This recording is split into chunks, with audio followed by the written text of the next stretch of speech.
Yeah, all right, stand by. This is going to get surreal and stuff.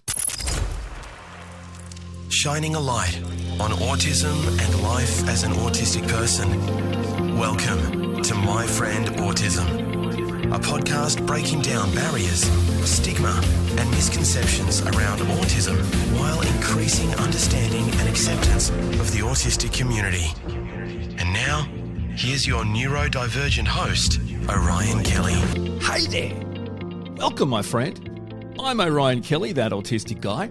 I'm all about helping you raise your level of understanding, acceptance, and appreciation of the autistic community. So if that sounds like something you'd be interested in, join what I reckon is the best YouTube community you are going to find, okay, for neurodivergent people. Trust me, Orion Kelly, that autistic guy, my primary YouTube channel. Join that and you'll be a part of the community. And there's this channel, my dedicated video podcast YouTube channel, Orion Kelly Podcasts. But you may just be listening to this wherever you get your podcasts, and that's cool. Oh, it's great to see you. How is 2005? Okay, that was rude. In fact, we're probably at MP3s at best then. Anyway, let's move on. All right, now, on this particular video podcast / audio podcast edition of My Friend Autism, we are going to talk about Alice in Wonderland syndrome. Yes, you heard me right, my friends. We are going to talk about the surreal world of Alice in Wonderland syndrome and its relationship with autism and, more broadly, neurodivergent people. Starting at the start, as always, hang on, Orion, what in the world are you talking about? What is Alice in Wonderland syndrome? You finally lost it. What are you, just making stuff up now? That's no, ChatGPT is. Sorry. I apologise once again. I think I've apologised twice, and we've been going for less than 2 minutes. Wow. All right. Alice in Wonderland syndrome, also known as Todd's syndrome. It's a relatively rare neurological condition that affects perception and causes individuals to experience visual and auditory hallucinations, distorted body image, and other symptoms that can be like those experienced by autistic people. Now, when I read that list, if you're autistic, right, you're probably going, hang on a second. I mean, hello, this is me, right? I mean, I'm an autistic person. I never see my body the way it's distorted. That's me. I'm with you, my friends. Yeah, I'm visual and auditory things and perceptions and all that kind of stuff. That sounds pretty comfortable. Like, that's just being autistic. Turns out it's not specifically just for being autistic. Many people, including neurodivergent people, can experience Alice in Wonderland syndrome. Now, I guess you can look at it like this, because a lot of people say, you know, can I be a little bit autistic? Can I be like slightly or mildly? And a lot of people, you have to keep in mind, a lot of people are coming from a good place. It's a genuine question. It's like, if I ask a question about a topic I don't know about, the person that knows about it might go, well, that's such a stupid question, right? But that's not going to help anyone. So what I tend to tell people is, you know what? So you can't actually, the answer is no. You can't be slightly or a little bit autistic. That you either are autistic or you aren't. You are either born autistic or you are not born autistic. Now, here's the thing, though. You can, like many other diagnosable conditions, you can have particular traits. You can have particular traits or experiences that may make up a broader diagnosis, but of course you don't have the complete collection, the amount, the threshold of traits, right, of particular conditions to receive a diagnosis. So you may experience autistic traits, and that is not uncommon. And think about it too, genetically. You know, if you have an autistic child, well then clearly you or the person that helped you make that child are either autistic, have, you know, autistic genes, or have parents, you know, up the line, up the chain that are autistic. Okay, what undiagnosed or diagnosed. So in addition to that, you may, in having that, provide those genes on to the next generation. But of course, those particular generations might not receive them in a sense that they are autistic, but they still have some autistic traits. Okay, cool. So that's kind of how I explain that idea, that question around, this sounds like one thing or another. All right, so I guess, do I need to go into the whole background? I can if you want. So you get that Alice in Wonderland, right? It's a story. You've probably seen 7 different versions of it, cartoons, movies, right? Well, it's that famous novel. I think it's Lewis Carroll, right? And I guess the point is the symptoms experienced by characters and obviously, conversely, people in real life, they're kind of similar, right? This kind of strange, surreal experience the characters have in the story Alice in Wonderland are kind of analogous to individuals in the real world. That's where it kind of got its name from. So the symptoms of Alice in Wonderland syndrome, they obviously vary greatly from person to person, but typically they include changes in the size and shape of objects. Who can relate to that? Difficulties with time perception. Who can relate to that?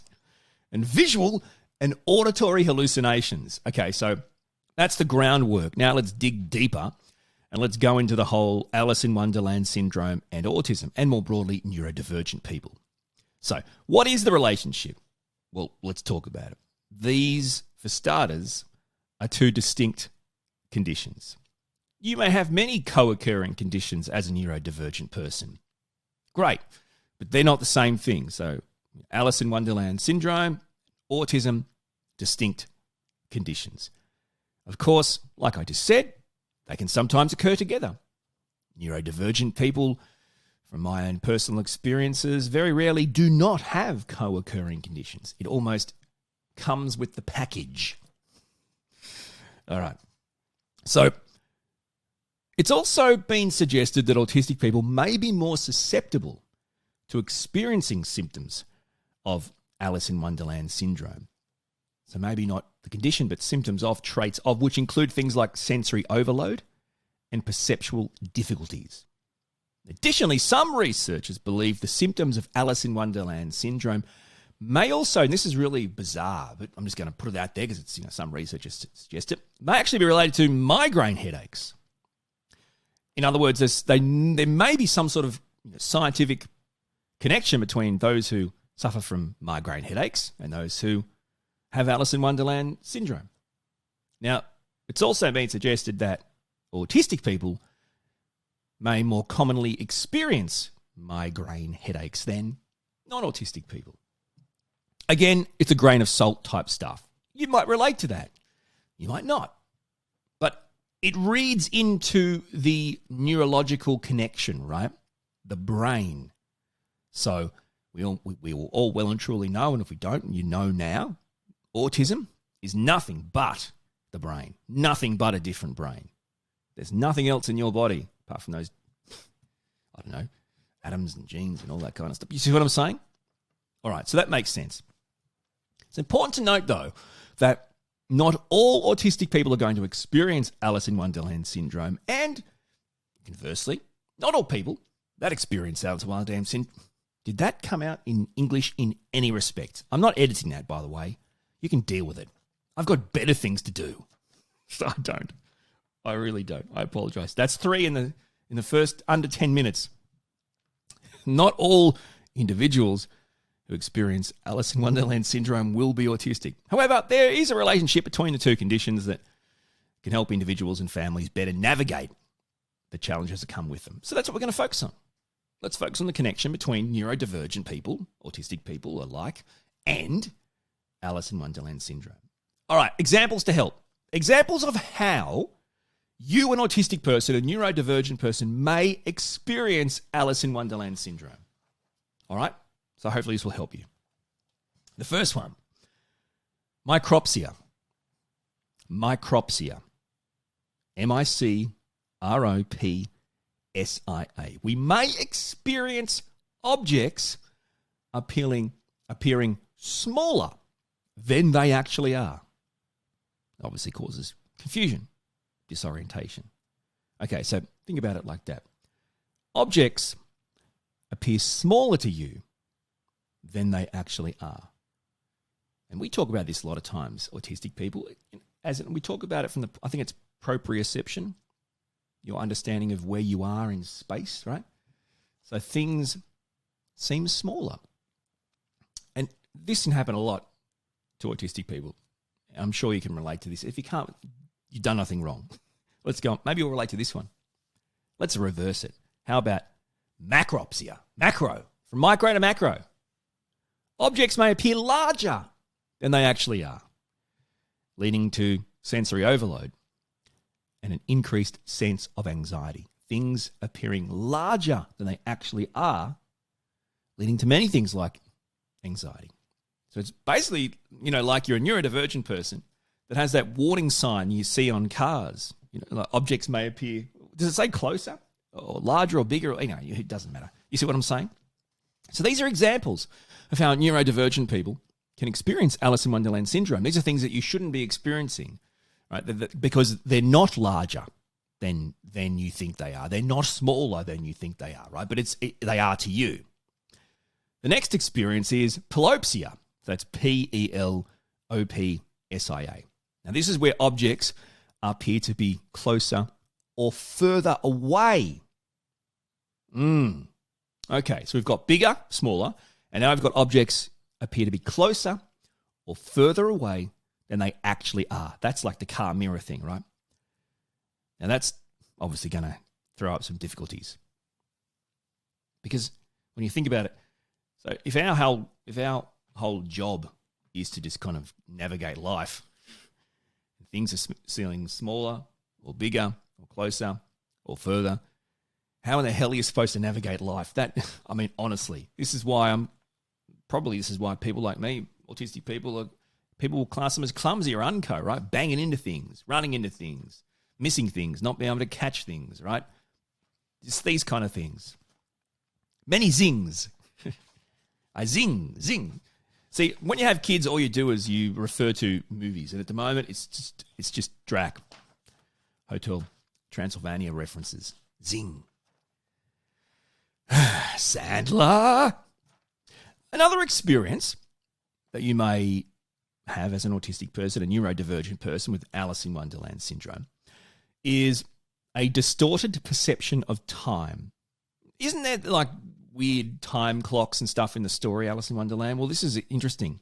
As autistic people, you may experience this. That doesn't mean you will experience it just because you're autistic, but as an autistic person that experiences Alice in Wonderland syndrome, time may seem to speed up or slow down. That obviously makes it difficult to keep pace with your daily life, your daily routine. Very common for some autistic people is time can speed up when you are spending it on your special interests, your passions, the things that you want to do in life, your deep dives, and time can seem to slow down when you are not. An example for me as a dad, an autistic dad with autistic kid, is the weekends. Not much you can get done on the weekends, and time seems to just stand still. It goes forever. Yep. And then when you're the weekdays and you're doing your thing, it goes so fast, like, oh man, it's the weekend again. Bloody weekends. Yeah, that's right. I don't like weekends. What, do you got a problem with that? You don't want my judgment, by the way. If you like weekends and you don't like the weeks, you have to reevaluate your life, my friend. What are you doing? What are you doing that 5 days out of 7 you don't like? Do you understand what I've just said? 5 days out of 7 you don't like? Hello, you're alive. You're going to die soon. It could happen any time. Hello, let's enjoy life, peeps. Move on. All right, another example of how you might experience Alice in Wonderland syndrome. An increased sensitivity to light and sound. Bright lights, loud noises may exacerbate symptoms of Alice in Wonderland syndrome, causing additional distress. So think about it. Autistic people, we have sensory needs. Hypersensitive, hyposensitive, over, under, right? Okay, well, if we have those, they actually might exacerbate the symptoms, right? So you have sensory overload, and therefore you're exacerbating symptoms of Alice in Wonderland syndrome, potentially things we've already talked about. Maybe the next one, an altered perception of body image. We may experience changes in our perception of our own body size, our own body shape. This can lead to many things: discomfort, anxiety, self-hatred, loathing, whatever. Disorders, who knows, conditions. This is an interesting one. I'll tell you why. Because, as an autistic person, we already have many issues to work through with regards to being different and fitting in and rejection. And then when you have these types of issues with perception, including your own body image, your own body size, the look of you in the mirror, how you see your reflection, it just gets even more complex. I don't see anything I like in the mirror. I don't see what other people see. My perception of me, my body, my size, my shape, everything. It's not what people tell me it is, but that doesn't make any difference to me. Well, it is to me, and I'm me, and it's not good. It's unhealthy, and it doesn't help. But I'm sure it's something you can relate to, right? I mean, presumably, I don't know, but it's a really big thing. And an altered perception of your body image, whether you're battling the standards of beauty, whether you're young, old, whatever, male, female, whatever, it's tricky in different ways. And this presents challenges that can add to your life, a life that is already riddled with challenges, right? So it's a tricky weight to carry. Another example of how neurodivergent people can experience Alice in Wonderland syndrome is disordered thinking. Huh? All right, so basically the syndrome can cause you to experience disordered thinking and confusion, which means in having this disordered thinking, this disordered confusion, you have this overall decline in your well-being. If the way you think and perceive is muddied up, is confused, is disordered, again, we are just piling one challenge on top of another. But that's actually an experience. Another example, a difficulty with social interactions. Okay, so the distorted perceptions that you experience with Alice in Wonderland syndrome may actually make it difficult to engage in social interactions. Putting aside being autistic. So you're autistic, and as part of being autistic, you have challenges in social communication interaction at a level non-autistic people can't relate to. In addition to that, if you experience Alice in Wonderland syndrome, you have further challenges, which can be these types of distorted perceptions that we've talked about. And they pile on and make it even harder to engage effectively socially, to communicate, to interact. It's a whole nother level. All right, a couple more, and then we're going to talk about some strategies. All right. So let's talk about increased sensitivity to touch. Again, autistic people have sensitivities, sensory sensitivities. Touch can be a big one. Some days it's okay, other days it's like a spider or a snake bit you. That's how you react to being touched. You may experience increased sensitivity to touch as part of Alice in Wonderland syndrome, which will make it difficult to engage in physical activities or even tolerate certain textures. So you can see here there's crossover, but there's also two distinct conditions. The final one, an example of autistic people experiencing Alice in Wonderland syndrome, altered perception of space.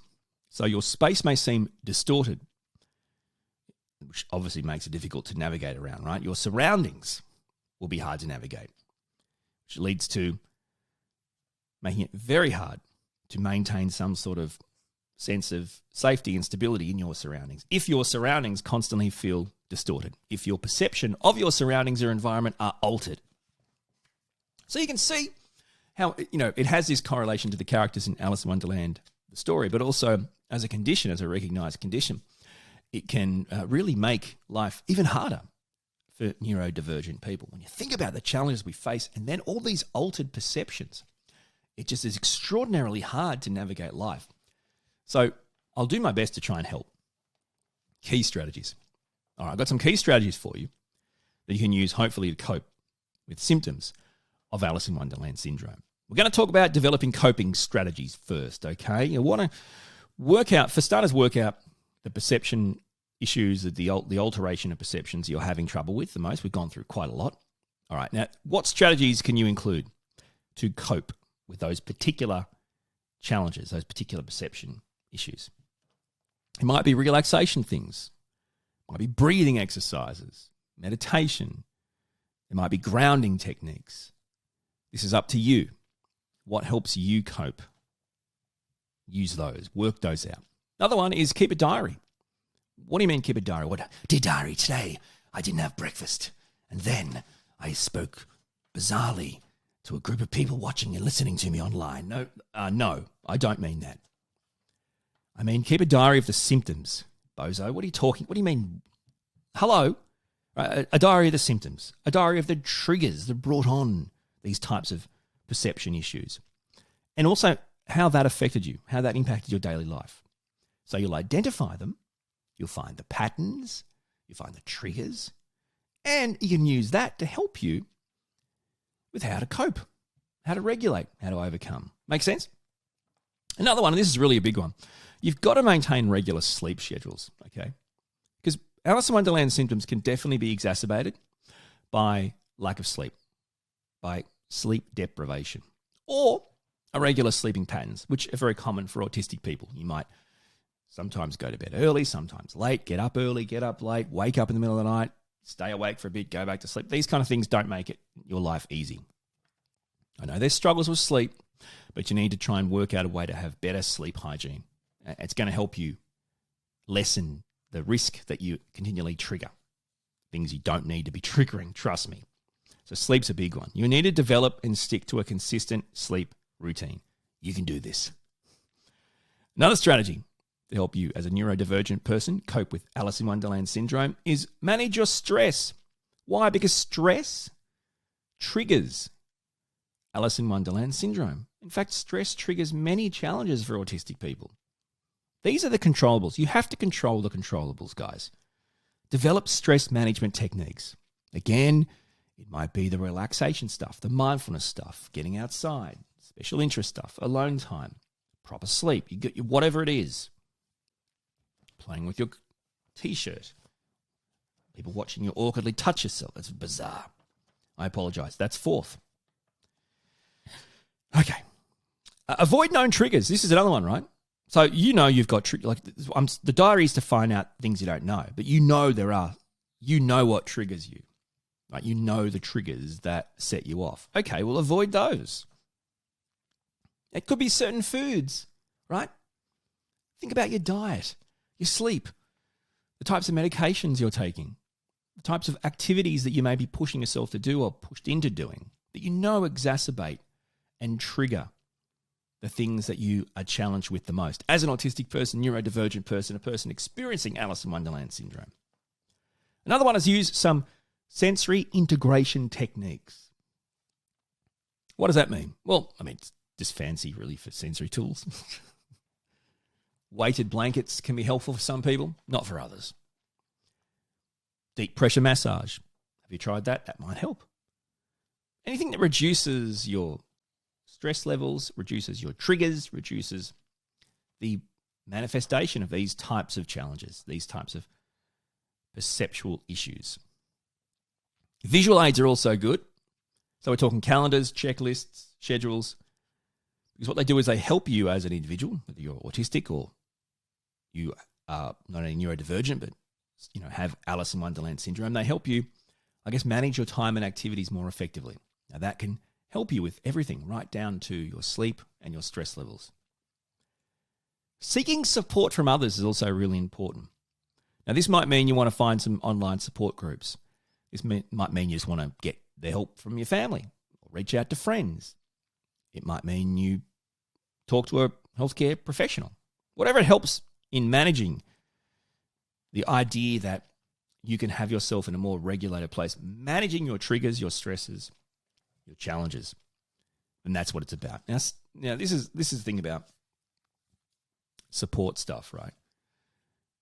People don't know where to start, and I don't know where to start. People ask me all the time, I don't know. What I would suggest, though, that I found, the people that resonate with me and I resonate with them the most, are basically like-minded people, late diagnosed autistic adults. Do you know anyone? Because if you don't, I've just told you I have a purpose-built, ready-made, pretty much late diagnosed autistic community and also parents of autistic kids on my YouTube channel. The videos, they comment, they talk to each other. The live streams, they talk to each other. It's a community. So that's what I reckon. Don't reach out so much for like these bizarre support groups that are put together or designed or advertised by like autism organizations run by neurotypical people. They're basically making money out of you. They get grants and funding and maybe still charge you and like whatever, man, whatever. Just find people like you and just talk to each other and enjoy each other's company. You shouldn't need to make bookings or pay money or provide details and forms to organizations to get support from your peers. Oh my goodness. God help me. Anyway, that is our little discussion today on something that I think is just truly bizarre, surreal, fascinating, amazing, and just off-putting. And that is Alice in Wonderland syndrome. My Friend Autism with Orion Kelly. Catch up on all the episodes at orionkelly.com.au. Thank you, my friend. Thank you so much for your support. I really do appreciate it. We are doing great things, helping raise the level of understanding, acceptance, and appreciation of the autistic community. Not remotely possible without you. This is our community. This is our mission, and we are doing great things. So thank you so much for your support. Until my next video podcast or YouTube video or whatever, book, whatever. Thank you so much for being a part of this amazing community, watching, listening, sharing, and we will talk soon, my friend. You've been listening to My Friend Autism with Orion Kelly. To join the conversation, get in touch with Orion and binge all the podcasts, blogs and videos, visit orionkelly.com.au.